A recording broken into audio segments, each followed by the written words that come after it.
Well so good morning, good afternoon and good evening to all of you. कैसे हो दोस्तों आप सभी लोग? आई होप आप बहुत अच्छे होंगे और मैं भी बहुत अच्छा हूँ। तो चलिए आज जीएसटी आरक्यू में हम चैप्टर देखते हैं इनवॉइस। ये इंपॉर्टेंट चैप्टर है, अच्छे से कर लेना और मेरे साथ क्वेश्चन सॉल्विंग भी कर लेना। आई होप आप आर रिवीजन बैच देख रहे होगे और रिवीजन के बाद अगर आप मेरे साथ क्वेश्चन प्रैक्टिस कर लेते हो तो इससे अच्छा और क्या होगा। तो चलिए दोस्तों, आज हम देखेंगे इनवॉइस टॉपिक का आरक्यू। और आपको सेशन अच्छा लगे तो लाइक जरूर कीजिएगा और अपनी कमेंट जरूर दीजिएगा। Thank you so much. तो चलिए स्टार्ट करते हैं आरक्यू फॉर इनवॉइस। अब आ जाओ क्वेश्चन नंबर 2 पे। आप आ जाओ क्वेश्चन नंबर 2 पे भाई साहब। चलो यहाँ पे ये दोनों क्वेश्चन स्टडी मैट में दिए हुए हैं। Examining the following independent cases of supply of goods and determine the time of issue of invoice each cases as per the provision of CGST. Okay, invoice कब देना चाहिए तो ये बताओ।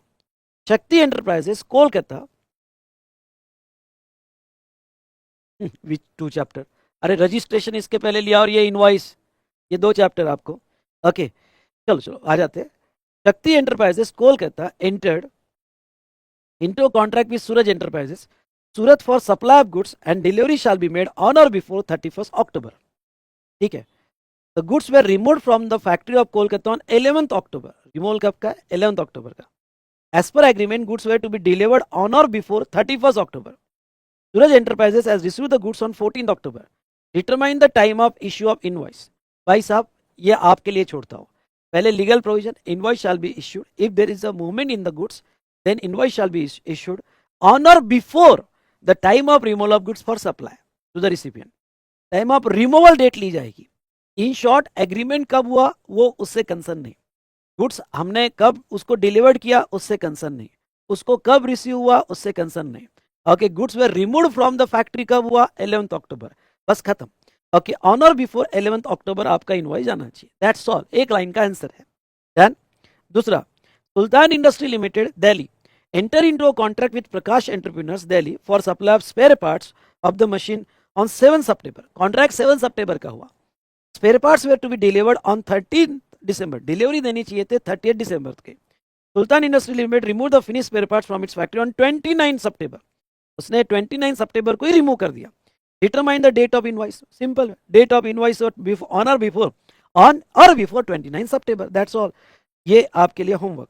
रीड भी किया तो भी चलेगा, लिख के देखने की जरूरत नहीं है। कुछ क्वेश्चंस रीडिंग में भी निपटा दो, हर क्वेश्चन लिखने की जरूरत नहीं है। डन। समझा होगा तो बोलिए यस सर। अब आ जाओ आप क्वेश्चन नंबर 5। अब आ जाओ आप क्वेश्चन नंबर 5 पे। डन, अच्छा क्वेश्चन है एलडीआर के लिए। देखो क्वेश्चन नंबर 5 क्या कहता है। Mrs Jing trans of Kolkata is engage in trading of transmitter. Transmitter मतलब supply of goods. On 20th May, Mrs. Zing Trans has sent 500 units of transmitter for exhibition at Chennai on sale or return basis. Exhibition के लिए दिया, sale on return basis. Out of the said 500 units, 300 units have been sold on 28/7. कब दिया? 5 को। 7 को 7th month में cell हो गया। 6 महीने के अंदर सेल हो गया, सप्लाई कंप्लीट हो गया, एक्सेप्टेंस आ गया। Out of remaining 200 units, 150 units have been brought back to Kolkata. बाकी 150 यूनिट्स वापस आ गए। वापस आ गए तो कोई प्रॉब्लम नहीं, तो जो सप्लाई हुआ 300 यूनिट्स का हो जाएगा। बाकी वापस आ गए। And balance 50 units have neither been sold nor brought back.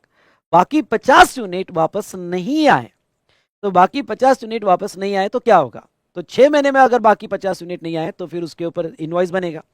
तो जो बेचे गए, कितने बेचे गए? 300 यूनिट्स। इसका टैक्स इनवॉइस कब बनेगा? ऑन और बिफोर 28/7, जिस दिन एक्सेप्टेंस आया। जो यूनिट वापस आ गए उसका कुछ नहीं होगा, क्योंकि units goods Saint on approval और रिटर्न वापस आ गए। लेकिन जो यूनिट वापस नहीं आए, कितने यूनिट्स वापस नहीं आए? 50 यूनिट्स।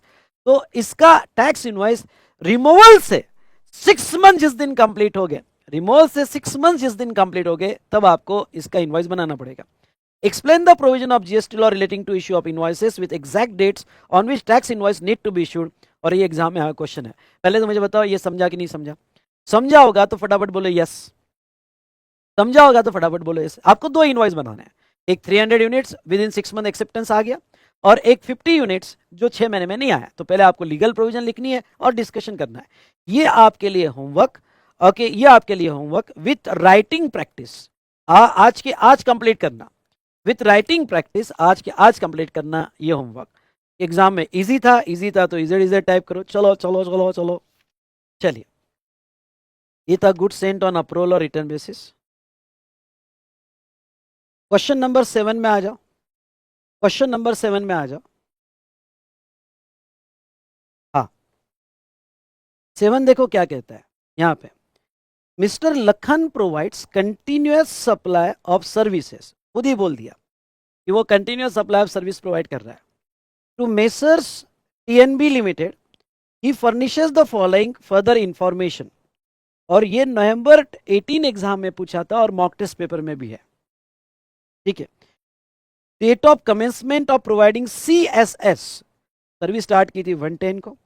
डेट ऑफ कंप्लीशन 31 जनवरी। Date of receipt of payment 30 मार्च।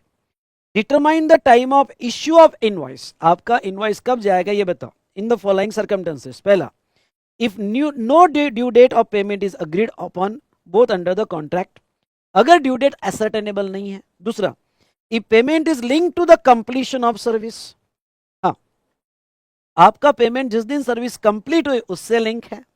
और तीसरा, TNB limited has make a payment on 25 मार्च as per the contract between them, okay, as per the contract between them. चलो लिखो यहाँ पे ये लिख के देखेंगे, लिखो legal provision,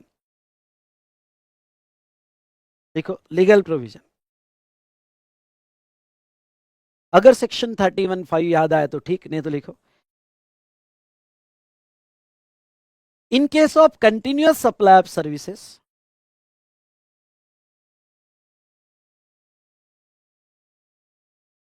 in case of continuous supply of services, invoice shall be issued, invoice shall be issued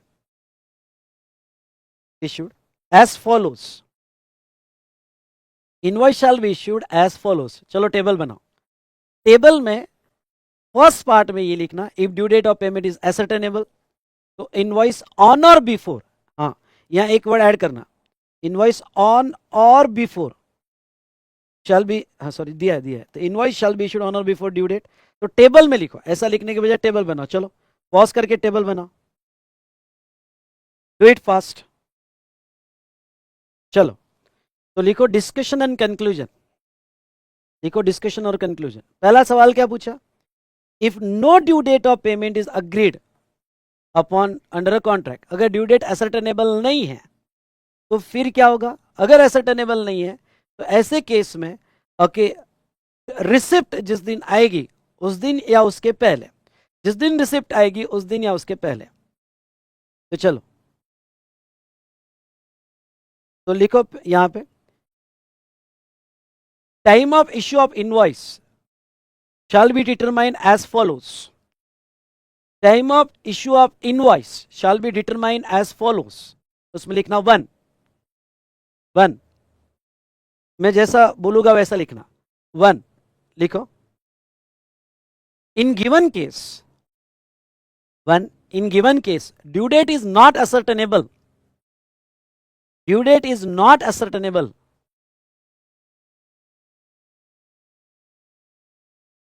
therefore invoice should be issued, therefore invoice should be issued on or before 30th March, क्योंकि payment लिया जाएगा, on or before 30th March 20XY,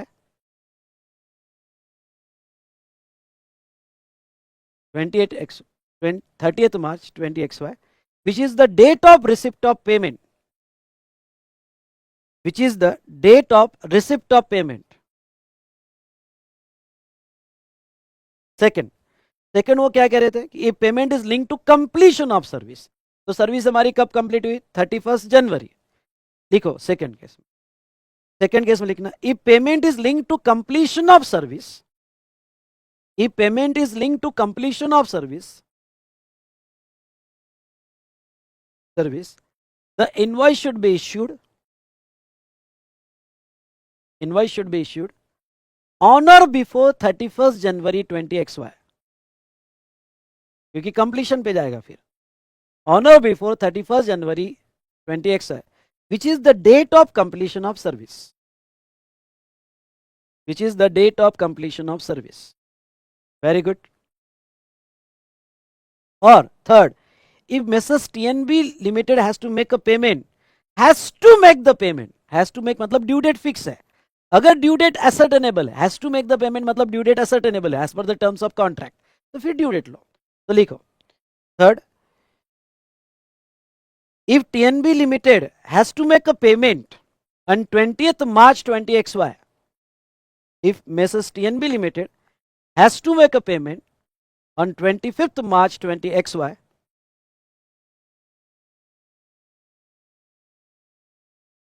as per contract,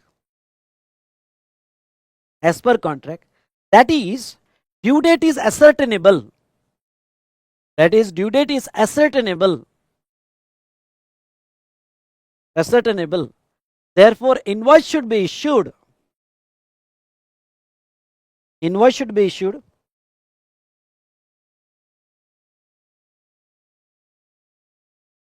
on or before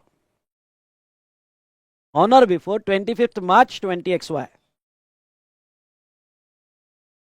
on or before 25th March 20XY। समझा होगा तो जोर से type करो, मजा आ गया। MZ MZ MZ, भाई साहब इतना प्रैक्टिस तो जिंदगी में किया नहीं होगा आपने। ठीक है, तो चलिए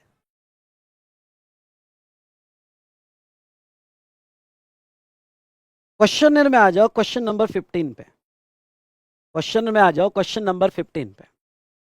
चलो थ्योरी डिस्कशन है पर मेरे साथ लिख के देखोगे। Answer the following, what is e invoicing, e invoicing यानी क्या, फिर what is the threshold limit of mandatory issuance of e invoice, ये एग्जाम में पूछा है। Third, to whom mandatory e invoice is applicable and state the entity are exempt from the mandatory e invoice, ये भी हम देखेंगे।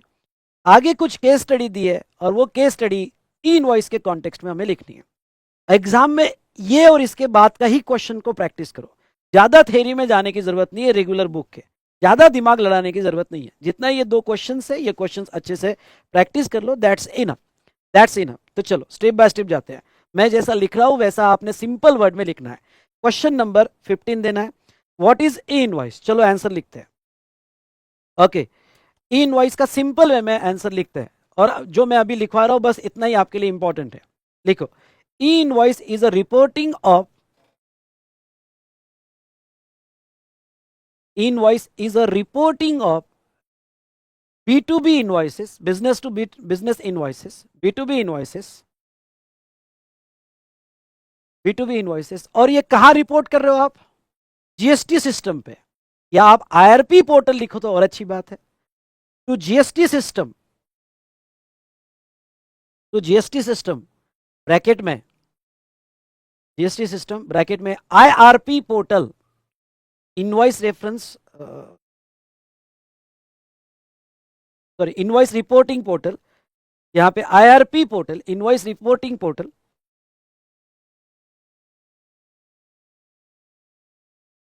Bracket complete. अच्छा, ये सबको रिपोर्ट करना पड़ता है कि नहीं, for certain notified category of person ये अप्लीकेबल है, for certain notified category of person उनको ये अप्लीकेबल है, सबको नहीं है। अगर वन समझा होगा तो फटाफट वन टाइप करो, ठीक है। दूसरा, what is the threshold limit for mandatory issuance of invoice for all registered businesses, threshold limit क्या है। चलो सेकंड का आंसर लिखो, the threshold limit for mandatory issuance of invoice, threshold limit for mandatory issuance of invoice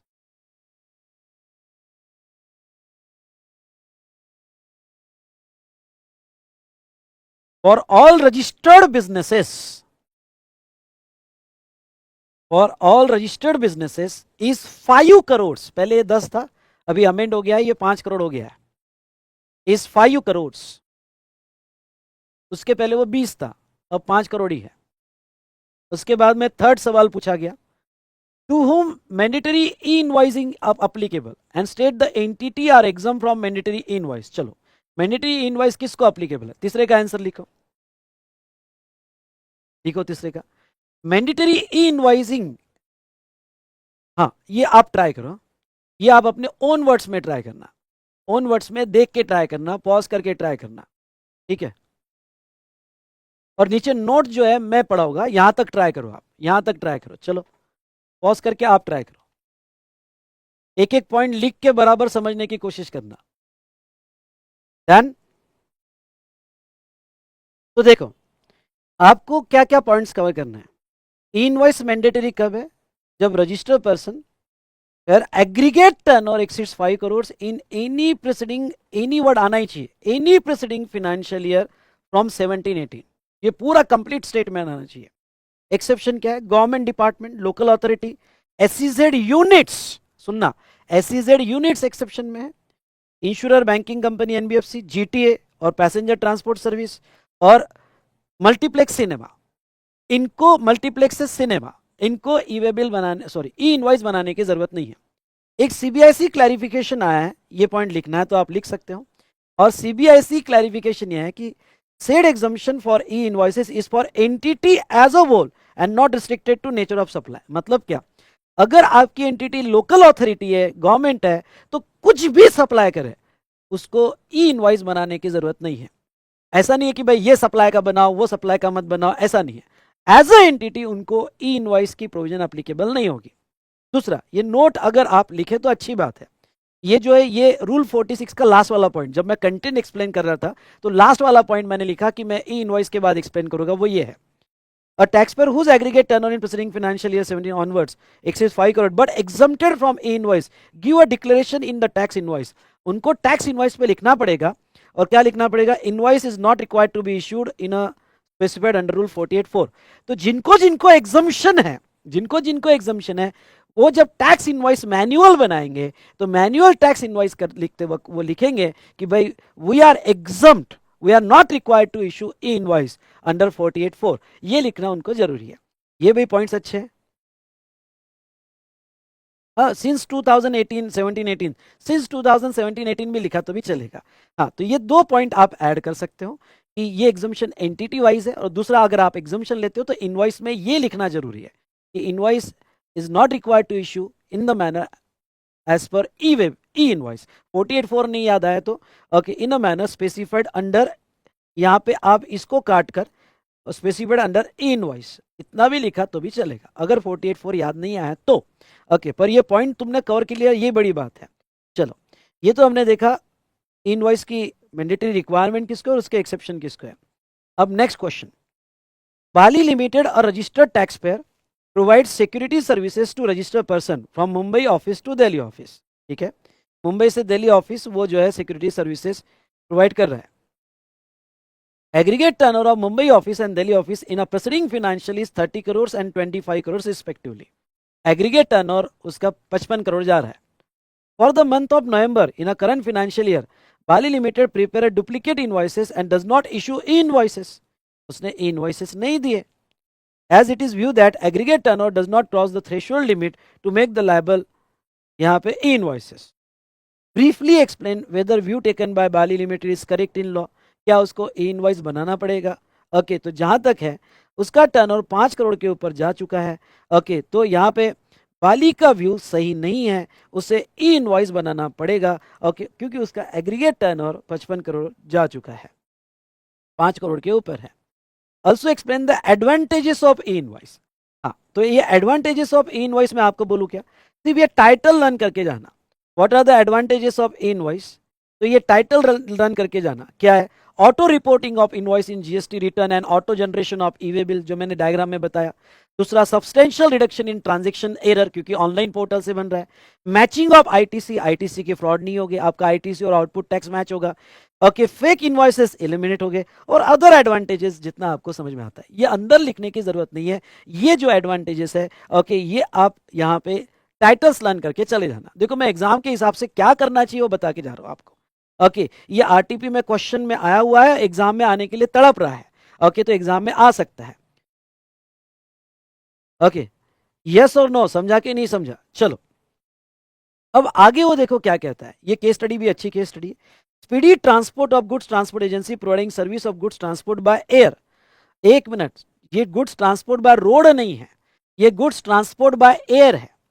having aggregate turnover calculated on all India basis ₹700 crore in previous year, उसका turnover 700 crore था। It provide GTA service to other registered GTA only for fast delivery of their courier and does not provide any service to unregistered person. मतलब वो B2B service provide करता है। The accountant of GT agency is view that there is no need to prepare e-invoice as it fall under the exception. You are a chartered accountant required to advise GT regarding the speedy transportation of services. अब ख्याल रहे, GTA supplying services in relation to transportation of goods by road होगा तो exception में है, या आपने लिखा होगा अगर GTA सर्विस और बाय रोड होगा तो एक्सेप्शन में है। ये केस में एक सिंपल लाइन में ओके आंसर है। ओके ये बाय एयर GTA सर्विस है, गुड्स ट्रांसपोर्ट सर्विस है, और ये एजेंसी बाय एयर है, एयर को एक्सेप्शन नहीं है। क्या इसको ई इनवॉइस बनाना पड़ेगा? बड़ो देखो कितना टेक्निकल क्वेश्चन था। क्या इसको ई इनवॉइस बनाना पड़ेगा? यस, क्योंकि ये बाय एयर है, रोड वालों को एक्सेप्शन है। ये वाला पॉइंट समझा क्या? ये जरूर, ये देखो ई इनवॉइस पहले आप क्या लिखोगे, ई इनवॉइस 5 करोड़ के ऊपर बनाना पड़ेगा, और transportation of goods by road वो एक्सेप्शन में, तो गिवन केस में वो बाय एयर है, एग्जम्पशन अप्लीकेबल नहीं है, और टर्न और 5 करोड़ के ऊपर है। ओके तो ई इनवॉइस बनाना पड़ेगा। अकाउंटेंट का उसका अकाउंटेंट का व्यू सही नहीं था। ओके अकाउंटेंट का व्यू सही नहीं था, ये लिख के जरूर देखो, ये आपको हेल्प करेगा। ठीक है, चलो क्वेश्चन नंबर 11 पे आ जाओ। क्वेश्चन में क्वेश्चन नंबर 11 पे आओ, और अगर आप क्वेश्चन नंबर 11 पे आते हो, अब मैं देखो एक चीज आपको सिखा रहा हूं। अगर आपने मेरे से एक चीज सीखी होगी कि रेगुलर बुक को मैं ज्यादा इंपॉर्टेंस नहीं देता हूँ। कॉन्सेप्ट पढ़ लिया कि मैं आता हूँ क्वेश्चन में, सेम पढ़ाई आपने सारे सब्जेक्ट की ऐसे ही करना। ओके वो रेगुलर बुक में क्या पॉइंट्स लिए वो समझ लो, एंड क्वेश्चंस में आ जाओ। क्वेश्चन से प्यार कर लो भाई साहब, जिसने क्वेश्चंस आंसर से प्यार कर लिया, राइटिंग प्रैक्टिस से प्यार कर लिया, ओके उसके लिए जीएसटी क्या सारे सब्जेक्ट बहुत आसान है। आ जाओ यहाँ पे। ओके पर रिसिपिएंट है बेटा 2.5 lakhs यहाँ पे पर रिसिपिएंट। हाँ आ जाइए, अब क्वेश्चन देखो। The aggregate turnover of Sengri service limited exceeds 20 lakhs on 12th अगस्त को 20 lakhs एक्सीड किया। He applied for registration on 3rd September, ठीक है 30 दिन में अप्लाई कर दिया, and was granted registration certificate on 6 सितंबर को आरसी आ गई। You are required to advise Sengri service limited as to what is the effective date of registration in its case. पहले तो ये बताओ उसकी इफेक्टिव डेट ऑफ रजिस्ट्रेशन क्या है। अगर वो 30 डेज में अप्लाई कर देता है तो इफेक्टिव डेट ऑफ रजिस्ट्रेशन जिस दिन आरसीआई वो नहीं, जिस दिन वो लायबल हुआ फॉर रजिस्ट्रेशन वो माना जाएगा। It has also sought your advice regarding the period of issue of revise tax invoice. Study mat में क्वेश्चन है, बहुत अच्छा क्वेश्चन है, लिख के देखेंगे। चलो आ जाओ यहाँ पे कैसे लिखना पॉइंट वाइज मैनर में मैं बताता हूँ। देखो यहाँ पे क्वेश्चन नंबर जो भी होगा हमारा क्वेश्चन नंबर 11 उसका पहला पार्ट लीगल प्रोविजन। सबसे पहले तो लीगल प्रोविजन लिख लो, सबसे पहले तो लीगल प्रोविजन लिखो। अब लीगल प्रोविजन में मैं ये तो सर्विस प्रोवाइडर है तो इसको 20 lakhs पर रजिस्ट्रेशन आ जाएगा। जैसे ही उसका एग्रीगेट टर्न और एक्सिड्स 20 lakhs रजिस्ट्रेशन आ जाएगा। ओके तो ये कौन से सेक्शन में लिखा है तो लिखो एज पर सेक्शन 22, अगर याद आता है तो as per section 22 if aggregate turnover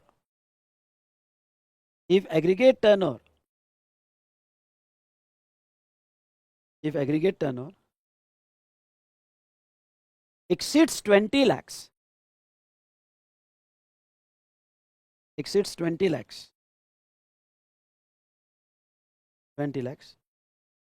then supplier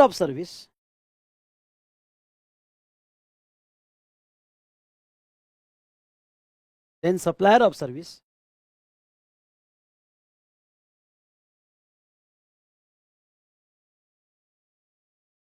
need to take a registration under GST.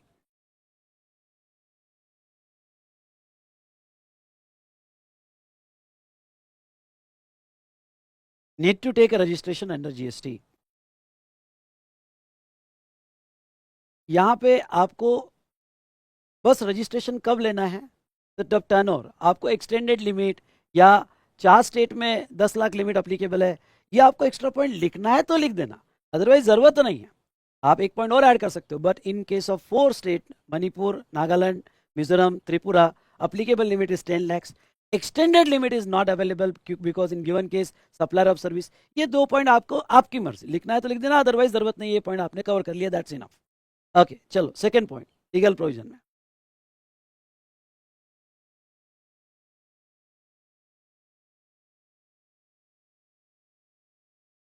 Second point legal provision में देखो,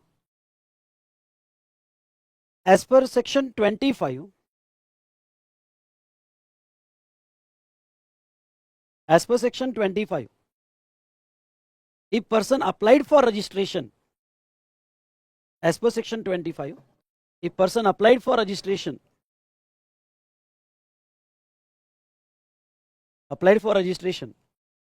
within 30 days,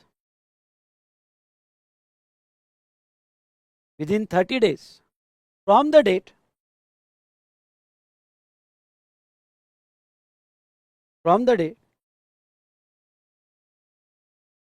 when he become liable for registration,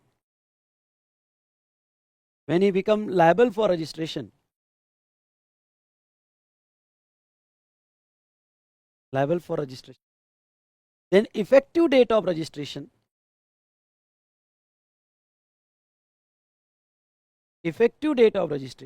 is the date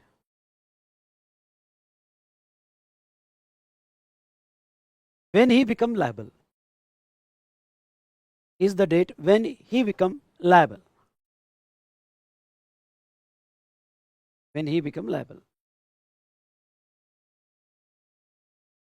full stop. उसके बाद में लिखो,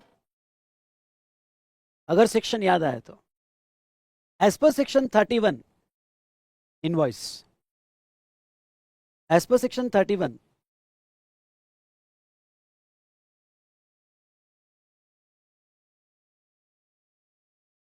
देखो,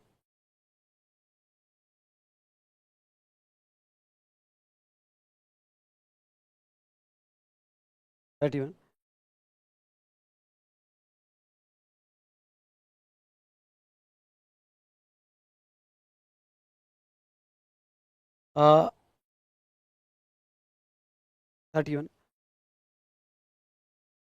एक minute है। A person is required to issue revise invoice, थोड़ा सिंपल वे में कर देता हूं। Person is required to issue revise invoice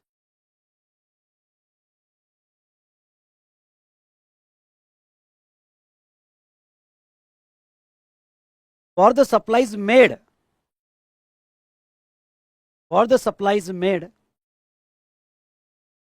during the period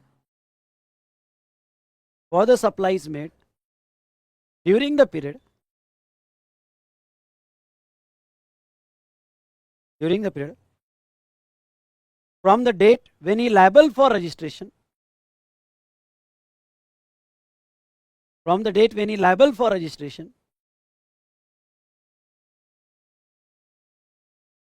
till the date of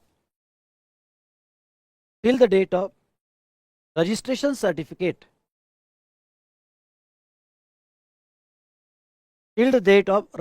certificate,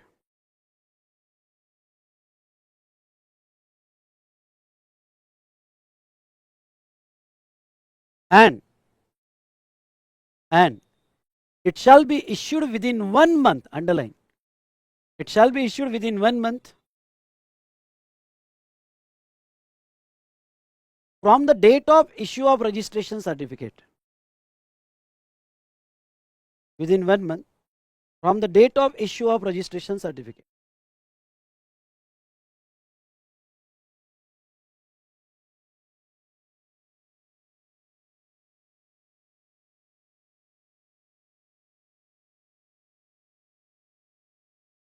चलो अब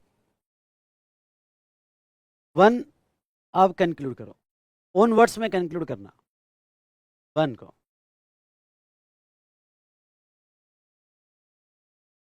कोशिश करना जैसा ऐसा लिख रहे हो, या फिर आप पॉइंट वाइज मैनर में भी लिख सकते हो। Does a person is required to take liable for registration on 12th of August. He has liable to registration on 12th of August, and he also has applied within 30 days, and effective date of registration is 12th August. RC received on 6 September. So during this period revised invoice issue होना चाहिए. चलो own words में लिखो pause करके. चलो do it fast. Very good, very good. बड़े smart बन गए आप. Be smart. हाँ, ये आप मेरा ना ओके, मुझे याद तो जरूर करोगे. पेपर आपका अच्छा जाएगा ही, और जो मैंने आपसे प्रैक्टिस करवा लिया है तो जरूर मुझे याद करोगे. और जो मैंने आपकी ट्यूनिंग मैच कर दी है क्वेश्चनर के साथ, मतलब क्वेश्चनर आप पढ़े होगे पहले पर रीड किए होगे, ऐसे ऊपर से लेके होगे, लेकिन जब अभी आप लिख रहे हो तो भाई साहब आपको समझ में आ रहा है जमीन आसमान का फर्क है. अगर मैं सही बोल रहा होगा तो 1 टाइप करना. चलिए सेकंड इसमें आ जाओ. Love and Kush private limited of Srinagar, Jammu and Kashmir का है. जम्मू एंड कश्मीर का है. Engage in supply of gift item, provides you the following details. Commencement of business of supplying goods 1 August 20XX को, 1 अगस्त 20XX को उसने जो है यहाँ पे स्टार्ट किया, यानी ये पहला ही साल है. Turnover exceeds 10 lakhs on, okay. 10 lakhs 15 अगस्त को टर्नओवर एक्सीड हुआ. 20 lakhs 15 सितंबर को हुआ. Application for registration made on 29th September. Registration certificate granted on 6/10. The company seek your advice as to how it should raise the revised tax invoices for the supplies made. Is there any specific provision of issuance of revised tax invoice to unregistered customer? Unregistered customer होगा तो क्या specific provision है, आप ये बताइए. ध्यान से सुनो. पहले तो ये जम्मू एंड कश्मीर में है. हमारा अगर आपको टेबल याद होगा रजिस्ट्रेशन चैप्टर का, 3 मनी वाला नाग मुझे दिखा तो 10 लाख, बाकी केस में 20 लाख, और एक्सक्लूसिवली सप्लाई ऑफ गुड्स होगा तो 40 लाख. पर ये जो एक्सटेंडेड लिमिट 40 lakhs है, नॉट अप्लीकेबल टू पुमा टी शर्ट एंड 3 मनी वाला नाग मुझे दिखा. तो ये जम्मू एंड कश्मीर है. जम्मू एंड कश्मीर को 40 का थ्रेशोल्ड मिलेगा, लेकिन उन्होंने एक एजम्पशन लेने को बोला है. उन्होंने एजम्पशन ये लेने को बोला है, supplier is not exclusively engage in the supply of goods. मतलब ये हुआ कि आप 40 lakhs का एक्सटेंडेड लिमिट नहीं लगा सकते. आपको जो है यहाँ पे जो है 20 lakhs, यानी कंबाइंड प्रॉब्लम है, रजिस्ट्रेशन विद टैक्स इनवॉइस. बहुत अच्छा प्रॉब्लम है. एलडीआर के लिए रखना, ओके, एलडीआर के लिए रखना, ठीक है. 40 lakhs अप्लाई नहीं कर सकते क्योंकि एजम्पशन केयरफुली पढ़ो, is not exclusively engage in supply of goods. तो इन शॉर्ट ये लायबल हो जाएगा, ओके, जब उसका 20 lakhs क्रॉस हो जाएगा 5th September को. वहां से क्या उसने 30 days में अप्लाई कर दिया, हाँ अप्लाई कर दिया, तो इफेक्टिव डेट उसकी 5th September हो जाएगी. और आरसी उसकी 6th October को आई. आरसी उसकी 6th October को आई, तो ऐसे केस में during this period 5th September से 6 October तक, ओके, यहाँ पे जो उसने इनवॉइसेस दिए उसके रिवाइज टैक्स इनवॉइस देगा with in a period of 1 month. भाई साहब अब अपने ओन वर्ड्स में रीड करके स्टेप बाय स्टेप ऐसे ही पॉइंट वाइज मैनर में आंसर लिखो, आंसर लिखो. हाँ, और अगर ड्यूरिंग दैट पीरियड उसने एक सवाल और भी, अच्छा क्वेश्चन, बहुत अच्छा क्वेश्चन है. ड्यूरिंग दैट पीरियड अगर उसने अनरजिस्टर्ड को बेचा माल तो उसका क्या होगा, तो उसका भी लिखो कि अनरजिस्टर्ड को बेचा तो 2.5 लाख का इंटरेस्टेड रिवाइज टैक्स इनवॉइस देना पड़ेगा. तो अगर उसने इंटरेस्टेड किया होगा तो कंसोलिडेटेड टैक्स इनवॉइस उसको देना पड़ेगा. चलो सारे पॉइंट्स लिखो. सेकंड के सारे पॉइंट्स पॉज करके रीड करो और अपने ओन वर्ड्स में अभी क्या भी लिखो. बहुत अच्छा क्वेश्चन है. डन. पॉज करके लिखो ये. चलिए आपने ओन वर्ड्स में ट्राई किया. Very good, very good, very good. ये हुई ना बात. अब मजा आएगा, पूरा डर ही हट जाएगा जीएसटी का आपका. अब डर के आगे जीत है. डर के आगे जीत है. चलो क्वेश्चन नंबर 12 पे आओ, क्वेश्चन में. और ये क्या कहता है देखो यहाँ पे, और ये लिख के भी देखेंगे, प्रॉपरली लिख के देखेंगे, ठीक है. देखो, Jain and sons is a trader dealing in stationery items. It is registered under GST. Stationery item में डील कर रहा है, जीएसटी में वो रजिस्टर्ड है. Has taken a following sales during the day एक दिन का उसका सेल दिया हुआ है। Recipient of supply amount in rupees. Raghav trader को और रजिस्टर्ड रिटेलर डीलर को, रजिस्टर्ड डीलर को मतलब बी टू बी हुआ है और 190 का सेल किया है, 190 रुपीज का सेल किया गया, ओके, और बी टू बी में किया गया, तो क्या इसका इनवॉइस देना पड़ेगा? यस, टैक्स इनवॉइस इसका देना पड़ेगा। Why? Because B to B है। थ्रू एंटरप्राइजेस अनरजिस्टर्ड ट्रेडर 358 है, अनरजिस्टर्ड है, बी टू सी है, लेकिन 200 के ऊपर है, तो क्या टैक्स इनवॉइस देना पड़ेगा? हाँ, टैक्स इनवॉइस देना पड़ेगा। गौरव को सेल किया अ पेंटर, अनरजिस्टर्ड है, बी टू सी है, बट वैल्यू 500, टैक्स इनवॉइस देना पड़ेगा? यस, टैक्स इनवॉइस देना पड़ेगा। ओबेरॉय और French, unregistered entity, unregistered entity, value less than 200, तो टैक्स इनवॉइस नहीं भी दिया तो भी चलेगा, because value B to C है, B to C and okay 188, tax invoice नहीं दिया तो भी चलेगा। Aaradhya a student, unregistered, 158, tax invoice नहीं दिया तो भी चलेगा। None of the recipient required tax invoice, ये खुद ही बोल दिया कि भाई रिसिपिएंट जो है वो टैक्स इनवॉइस नहीं चाहता है, ओके, वो नहीं चाहता है, तो भी कुछ केस में तो देना पड़ेगा। हाँ, वैल्यू 200 से नीचे होगी तो टैक्स इनवॉइस देने की जरूरत नहीं है। Okay, Raghav trader being a composition dealer, जो राघव ट्रेडर है, okay, Raghav trader being a composition dealer, उससे कोई फर्क नहीं पड़ता है, बायर कोई भी हो, ओके, बस वो रजिस्टर्ड है तो टैक्स इनवॉइस देना पड़ेगा। Determine in respect of which above supplies Jain and sons may issue a consolidated tax invoice instead of tax invoice at the end of the day. Yes, ये दो टैक्स इनवॉइस जो है इसका consolidated वो बना सकता है, ओके, 4 एंड 5 अपने रिकॉर्ड्स के लिए। ओके, कस्टमर को तो इनवॉइस नहीं भी दिया तो चलेगा, पर अपने रिकॉर्ड के लिए eight the end of the day उसको यहाँ पे टैक्स इनवॉइस बनाना पड़ेगा। चलिए, अब इसको कैसे लिखना? इसको लिखने के दो तरीके हैं। अब यहां आपका डिसीजन बड़ा इंपॉर्टेंट है। आपका डिसीजन यह है कि पहले लीगल प्रोविजन लिख लो और उसके बाद में एक एक लो। ओके, यहाँ पे राघव ट्रेडर्स हुआ, ओके, कंसोलिडेटेड टैक्स इनवॉइस हुआ, या फिर इसको टेबुलर फॉर्म में और अच्छा प्रेजेंट करो। टेबुलर फॉर्म में कैसा ओके प्रेजेंट होगा मैं आपको बताऊंगा। चलो, ओके, चलो लिखो यहाँ पे टेबुलर फॉर्म में कैसे प्रेजेंट होगा। Do it fast. पहले लीगल प्रोविजन लिखो मेरे साथ, लीगल प्रोविजन लिखो मेरे साथ। हाँ, अगर आपको सेक्शन 31 याद आता, रूल याद होता, नहीं कुछ याद आ रहा है, समझ लो अभी कुछ भी याद नहीं आ रहा है। ओके, लिखो। A registered person is not required to issue tax invoice. Registered person is not required to issue tax invoice if value of supply of goods or services, value of supply of goods or services is less than rupees 200, is less than rupees 200. Second point, recipient is unregistered,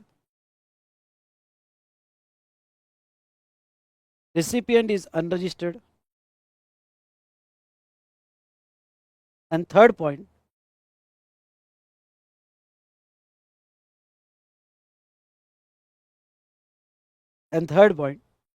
recipient does not require the tax invoice,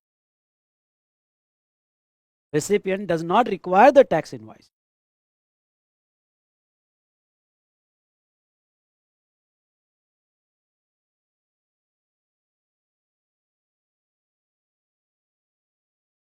और ये भी point add कर दो, a person shall issue consolidated tax invoice, person shall issue consolidated tax invoice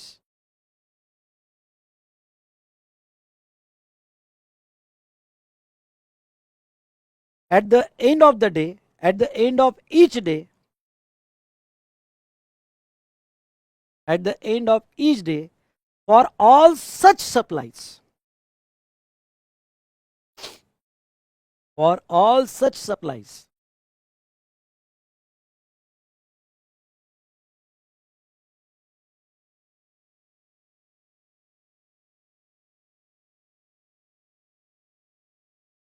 Then अब मैं थोड़ा tabular form में लूंगा, टेबुलर फॉर्म में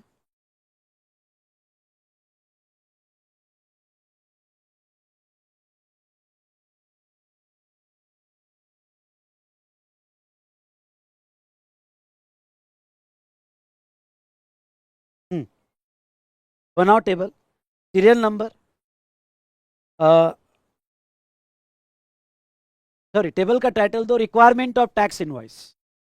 टेबल का टाइटल दो, requirement of tax invoice, tax invoice.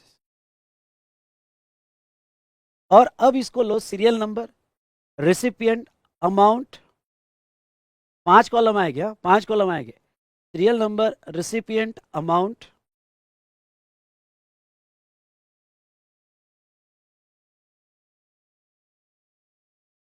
Amount, उसका उसके बाद में लिखना requirement of tax invoice and last में रिमार्क।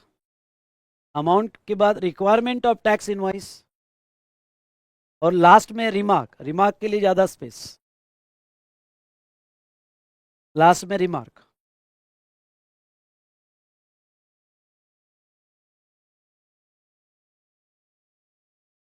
देखो first, Raghav traders, Raghav traders,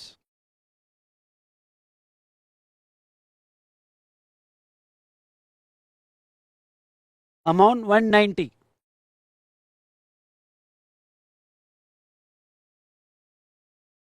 next, requirement of tax invoice में लिखो yes,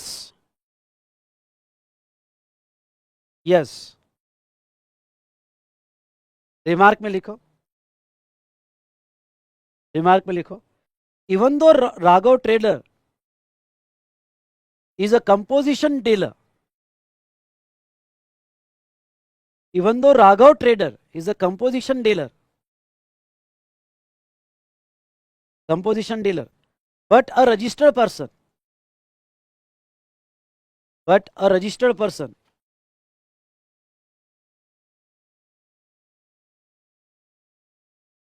registered person. Hence, tax invoice is mandatorily to be issued. Hence, tax invoice is mandatorily to be issued.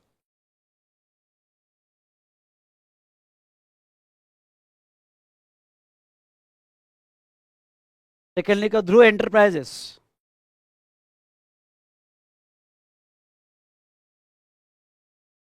Dhruv Enterprises. Amount लिखो 358. 358. Tax invoice requirement, yes.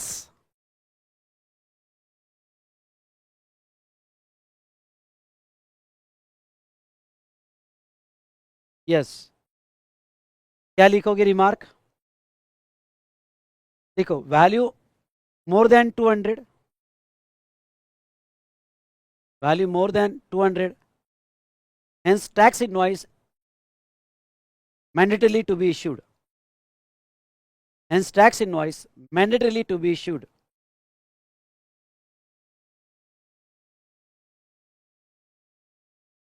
गौरव आप try करो, गौरव unregistered, गौरव unregistered आप try करो, same same reason आएगा जो ऊपर लिखा हमने।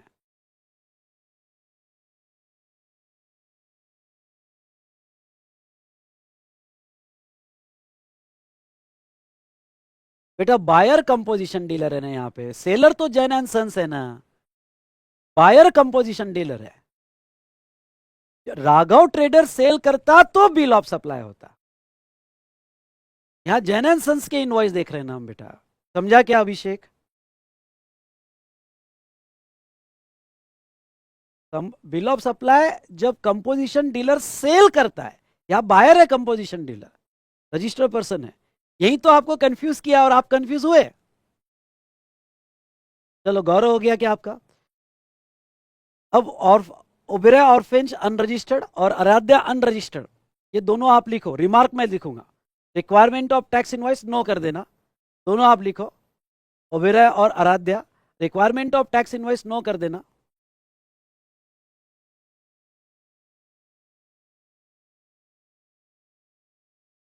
रिमार्क में दूंगा। हम्म,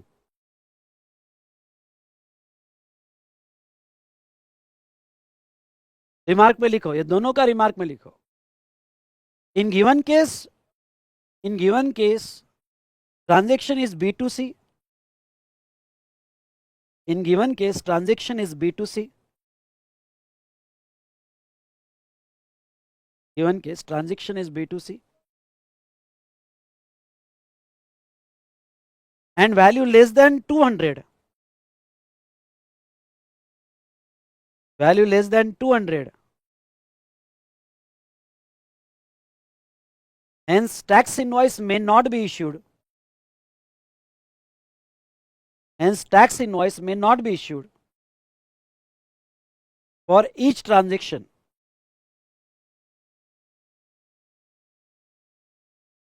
For each transaction. But Jen and Sons shall issue one consolidated tax invoice. Shall issue one consolidated tax invoice. ये अंडरलाइन करना, ये इवेल्युएटर ये चाहेगा. One consolidated tax invoice at the end of the day. Eight the end of the day.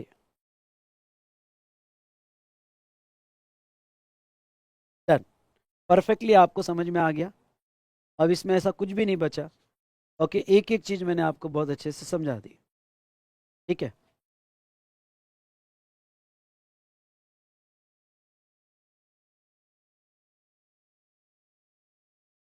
Question number 13 में आ जाओ. 13 देखो, यहाँ पे वो क्या कहते हैं, ये आपके लिए होमवर्क रहेगा. राइटिंग प्रैक्टिस जरूर लेना. होमवर्क रहेगा. ABC Cinemas, a registered person engaged in making supply of service by way of admission to exhibition in cinematography film in multiplex screen, was issuing consolidated tax invoice for supplies at the close of each day in terms of section 31. Multiplex है और consolidated tax invoice दे रहा है at the end of each day. Read with the fourth proviso to rule 46. During the month of October 20XX, department raised an objection for this practice and asked issue separate tax invoice for each ticket. Advise ABC Cinema for the procedure to be followed in the light of recent notification. तो इन अगर आपको याद होगा तो यहाँ multiplex screen को वो applicable नहीं है. अगर मल्टीप्लेक्स स्क्रीन को वो अप्लीकेबल नहीं है तो आपको लिखना पड़ेगा कि भाई डिपार्टमेंट का कंटेंशन सही है. ओके, और उनको ओके ईच केस में इलेक्ट्रॉनिक टिकट देनी पड़ेगी. ओके, और वो टिकट ही टैक्स इनवॉइस माना जाएगा. लिख के देखना. ये समझा क्या? ओके, समझा होगा. Department is correct. समझा होगा तो 2 टाइप करो. भाई साहब हर कॉर्नर ले रहा हो. MCQ आए या सब्जेक्टिव आए या प्रैक्टिकल आए या केस स्टडी आए, छोड़ना नहीं. हर कॉर्नर हम कवर कर रहे हैं. मल्टीप्लेक्स को एप्लीकेबल नहीं है अगर आपने देखा होगा तो. डन. Very good. अब आ जाओ क्वेश्चन नंबर 19 में. अब आ जाओ क्वेश्चन नंबर 19 में. वो क्या कहते देखो. उदय Singh, a registered supplier, has received an advance payment with respect to service to be supplied. Advance मिला with respect to services to be supplied to Sujamal. His accountant asked him to issue a receipt voucher with respect to such services to be supplied.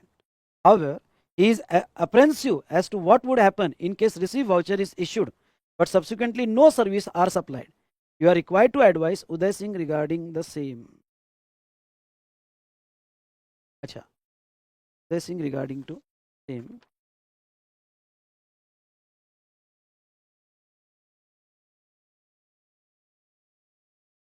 Just a minute बेटा. हाँ, अब देखो एक concept इसमें आता है refund voucher. Okay, refund voucher ये जो है मैं रिफंड, ये क्वेश्चन रिफंड वाउचर के बाद लूंगा. ये क्वेश्चन मैं रिफंड वाउचर के बाद लेता हूं. आप आ जाओ क्वेश्चन नंबर 20 पे. आप आ जाओ क्वेश्चन नंबर 20 पे. ठीक है, अच्छा क्वेश्चन है एलडीआर के लिए. एलडीआर के लिए अच्छा क्वेश्चन है. लास्ट डे रिवीजन के लिए. ABC limited is a contractor executing works contract service situated in Tamil Nadu. It entered into agreement with XYZ Limited, another registered person in Tamil Nadu, to provide works contract services to various states in South India. उसको works contract services in various states, okay, South India में provide करना है. The precise location details were to be shared later. हाँ, कहाँ कहाँ देना है वो बाद में शेयर होगा. In this regard ABC limited receive an advance of ₹1 crore. 1 crore का एडवांस मिल गया, पर कहाँ देना है सर्विस वो बाद में बताएगा, including GST. You are advise ABC limited whether, okay, advise ABC Limited whether ABC Limited is liable to pay GST on such advance amount. अगर वो सर्विस दे रहा है और उसे एडवांस मिल रहा है तो क्या एडवांस पर जीएसटी देना पड़ेगा, पहला सवाल. दूसरा, whether tax liability to be paid CGST, SGST और आईजीएसटी. अगर उसको नेचर नहीं पता है, पर हाँ ये क्लियर है कि उसको अलग अलग स्टेट में देना पड़ेगा, पर नेचर नहीं पता है, तो वो सिचुएशन में देना पड़ेगा साउथ इंडिया में, पर अलग अलग स्टेट में देना पड़ेगा, नहीं पता तो उसके ऊपर कौन सी लाइबिलिटी आएगी, IGST. What would be the tax rate at which tax liability is to be paid. अगर उसको टैक्स रेट भी नहीं पता तो फ्लैट रेट 18% से टैक्स आएगा. चलो ये लिख के देखते हैं. ओके, ये लिख के देखते हैं. चलो आ जाओ, अच्छा क्वेश्चन है, देखो मैं जैसा आंसर दे रहा हूं वैसा लिखो. In case of supply of service, in case of supply of service,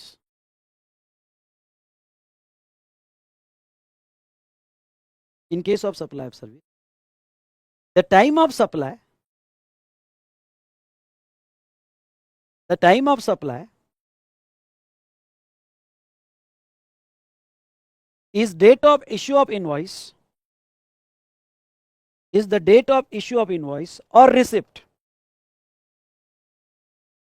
date of issue of invoice or receipt, whichever is earlier, whichever is earlier,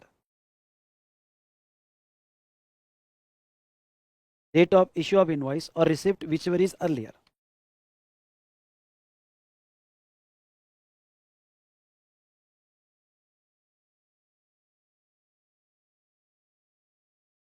So ABC Limited, ABC Limited is liable to pay GST on advance received, is liable to pay GST on advance received, advance received for works contract service, advance received for works contract service,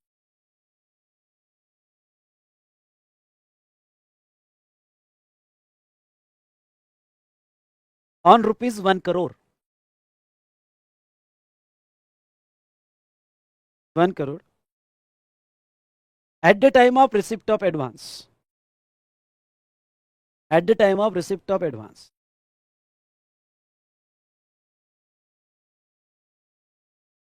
second point लिखो, second point लिखो. For such advance receipt, for such advance receipt, he has to issue receipt voucher. Underline the word receipt voucher. He has to issue receipt voucher.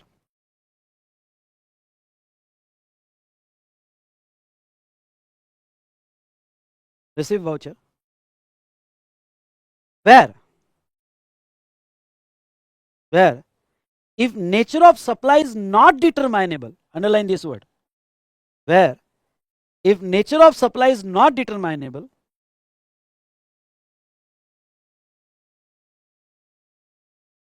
not determinable, comma, the same is treated as interstate supply, the same is treated as interstate supply,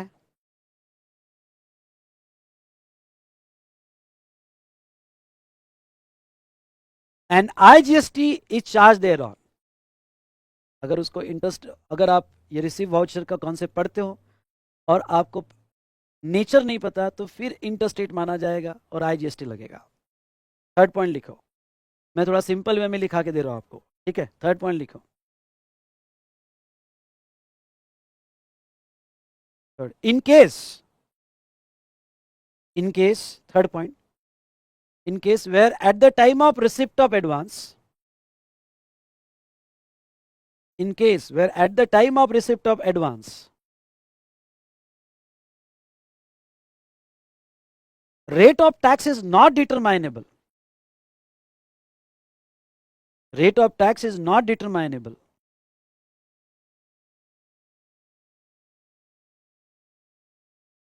not determinable.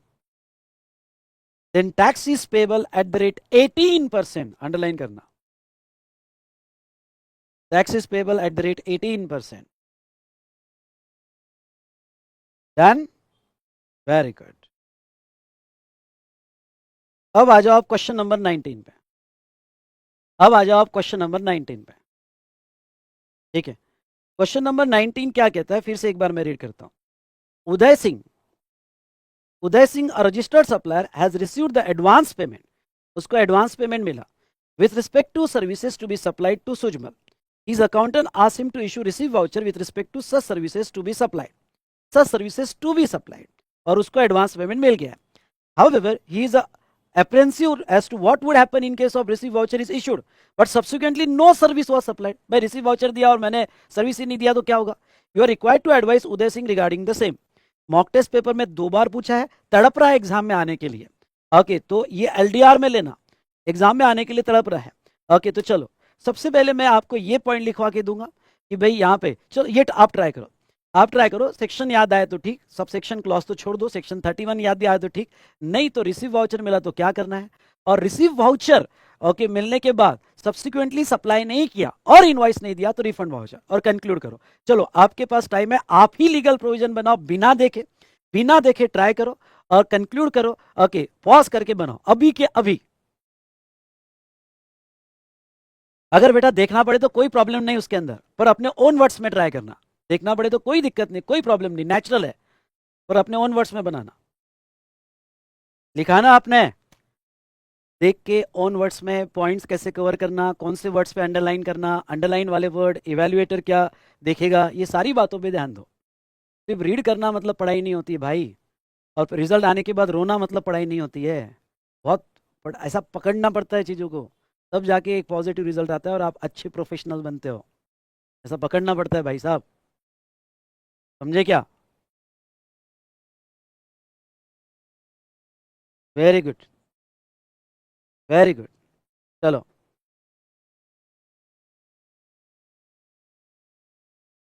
हाँ, question number 21 आपके लिए homework रहेगा, समझा देता हूं.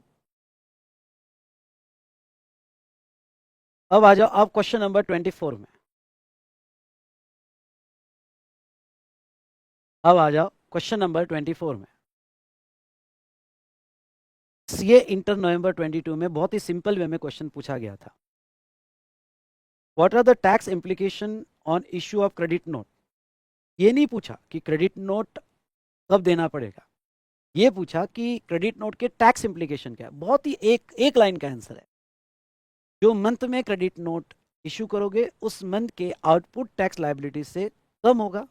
Okay, credit note under GST there is a reduction in output tax liability subject to doctrine of unjust enrichment. Doctrine of unjust enrichment का मतलब ये हुआ, सिंपल वर्ड में अगर आपको ये नहीं लिखना है, इसके अलावा आपको लिखना है, तो recipient need to reverse ITC. Recipient need to reverse ITC. उसका मतलब ये होता है कि रिसिपिएंट ने आईटीसी रिवर्स करना चाहिए, तो आपकी टैक्स लायबिलिटी कम हो जाएगी.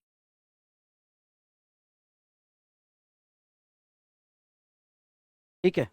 Second, mention the requirement for claiming reduction in output tax liability bye issuing credit note. अगर आपको आउटपुट टैक्स लायबिलिटी से कम करवाना है तो क्या करना पड़ेगा? आपको प्रूव करना पड़ेगा कि आपने इंसिडेंस ऑफ टैक्स और interest have not been pass on, आपने उस पर टैक्स पास ऑन नहीं किया है, या उसने आईटीसी रिवर्स कर दिया है. Details of credit note declare in prescribe time limit. आपने टाइम लिमिट में, क्या टाइम लिमिट है आपकी, 30 नवंबर तक आपने क्रेडिट नोट इशू कर दिया. Recipient of supply should accept the credit note in return of inward supply and reduce his ITC. उसने आईटीसी रिड्यूस कर दिया है. ये बेसिक कंडीशंस फुलफिल करनी पड़ेगी तो आपकी क्रेडिट नोट, ये फॉर्मेलिटी आपको करनी पड़ेगी तो आपकी आउटपुट टैक्स लायबिलिटी कम होगी, कि आपने उसको बर्डन पास ऑन नहीं किया. दूसरा, सेकंड, यहाँ पे आपने within time credit note दे दी. और तीसरा, रिसिपिएंट ने एक्सेप्ट कर लिया और अपना आईटीसी रिड्यूस कर दिया. अगर ये कंडीशन फुलफिल करते हो तो क्रेडिट नोट जो है, हाँ, अब ये ऐसे क्वेश्चन लिखने के तरीके बहुत क्लियर होने चाहिए. कुछ भी मत लिख देना, क्रेडिट नोट याद आया चलो उससे रिलेटेड कुछ भी आया तो ये लिख कर देखना. सेकेंड वाला होमवर्क आपके लिए राइटिंग प्रैक्टिस. ठीक है. List the 3 situation that warrant to issue credit note. Credit briefly explain the timeline. तो कौन सी 3 सिचुएशन है जहां क्रेडिट नोट इश्यू होगी? ओके, 3 क्या, सारी सिचुएशन लिख देना।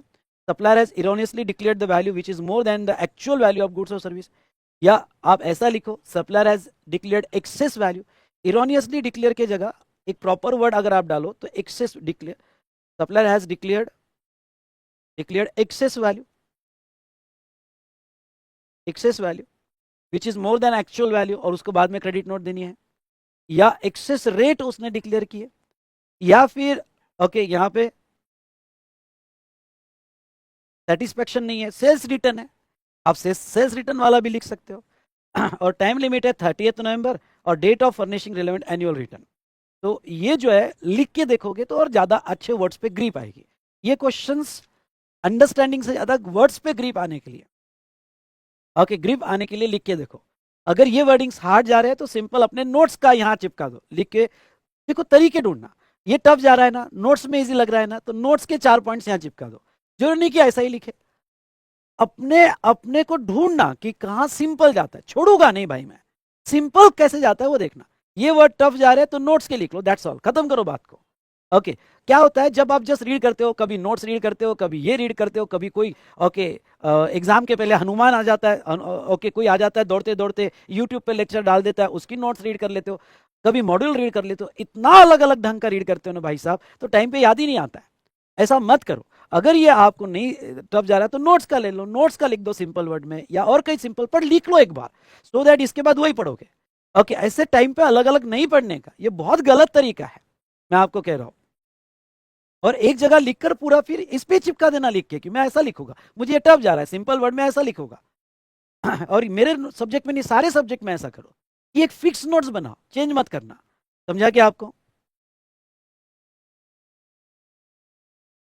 नहीं ये वो होते हैं ना, आपको रिवीजन वाले बहुत लोग आ जाते हैं, फिर वो यूट्यूब पे रिवीजन देते हैं दौड़ते दौड़ते, आपको सिखाते हैं कि देखो ऐसा करना वैसा करना कितना, फिर आप कमेंट डालते हो कहाँ थे, ओके भगवान आप अभी हमें ओके आपका रिवीजन समझा। भाई साहब मेहनत मैंने भी ली है रेगुलर क्लास में, तब आपका ध्यान नहीं था। ओके तब ध्यान नहीं था, फिर वो एग्जाम के पहले आप कॉन्शियस होते हो तो कोई आता है बताता है, फिर कहते हो अरे बाप रे यही है। ओके इसलिए मेरी रिवीजन मैं ही देता हूँ। मैं ही आपको हनुमान बनाऊंगा और मैं ही आपको उड़ाना सिखाऊंगा, और दूसरा कोई उड़ाना नहीं सिखाएगा आपको। समझ में आया क्या? चलो नेक्स्ट क्वेश्चन नंबर 26 में आ जाओ।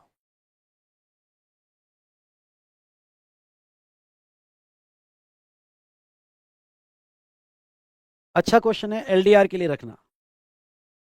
Rana Sanga limited registered supplier has made a following taxable supplies to its customer Babur in the quarter ending 30 June.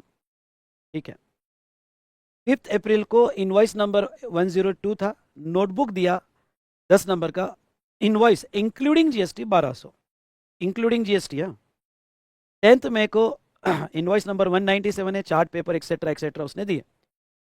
Okay अलग अलग डेट को इस फिनेंशियल एक क्वार्टर में बेचा। Goods in respect of bill number 102 मतलब पहला वाला, 230 मतलब ये के बाद में ये, और 254 यानी उसके बाद में ये, have been returned by the barber. You are required to advise Rana Sangha Limited whether it can issue a consolidated credit note against all 3 invoices. Yes. अब हर इनवॉइस की अलग अलग क्रेडिट नोट देना जरूरी नहीं है। ओके आप वन और मोर टैक्स इनवॉइस की, अब 3 इनवॉइस का यहाँ पे, हाँ एक मिनट, कस्टमर एक ही होगा, अगर कस्टमर एक ही होगा बाबर, तो कस्टमर एक ही होगा तो आप तीनों इनवॉइस का एक ही क्रेडिट नोट दिया तो भी चलेगा। यहाँ ये पॉइंट इंपॉर्टेंट है, वन और more tax invoices have been issued, तो वो केस में अगर आपका गुड्स रिटर्न होता है, पूरा लिखने की जरूरत नहीं है, मैंने लिखा होगा पूरा कि कौन कौन के केस में क्रेडिट नोट होगा, आप सिर्फ रिटर्न वाला पॉइंट लिखो। ये वाला पॉइंट लिख लिया, इंपॉर्टेंट है क्योंकि गिवन केस में रिटर्न ही हो रहा है, तो कंसोलिडेट क्रेडिट नोट जा सकती है क्योंकि कस्टमर एक ही है। तो तीनों इनवॉइस के रेफरेंस नंबर देके आप कंसोलिडेट लिंकिंग करना पड़ेगा, तीनों इनवॉइस की डिटेल देना पड़ेगा, और आप एक ही credit note single credit note issue कर सकते हो, सिंगल क्रेडिट नोट इशू कर सकते हो। तो ये एक अच्छा क्वेश्चन है, टेक्निकल क्वेश्चन पूछा गया था। ओके तो ये एग्जाम के लिए आपको पढ़ के जाना है। ठीक है, क्वेश्चन नंबर 28, क्वेश्चन नंबर 28। हाँ ये क्वेश्चन देखो क्या है, Kartik and company, a registered supplier under GST, provide following information regarding various tax invoices issued by it during the month of March. Value of supply charge in invoice number 1 was 2,50,000 against the actual taxable value 230, तो credit note जाएगी. Tax charge in the invoice number 4 32,000 against the actual tax liability 68,000, come charge किया, debit note जाएगी. पहले case में credit note, दूसरे case में debit note जाएगी.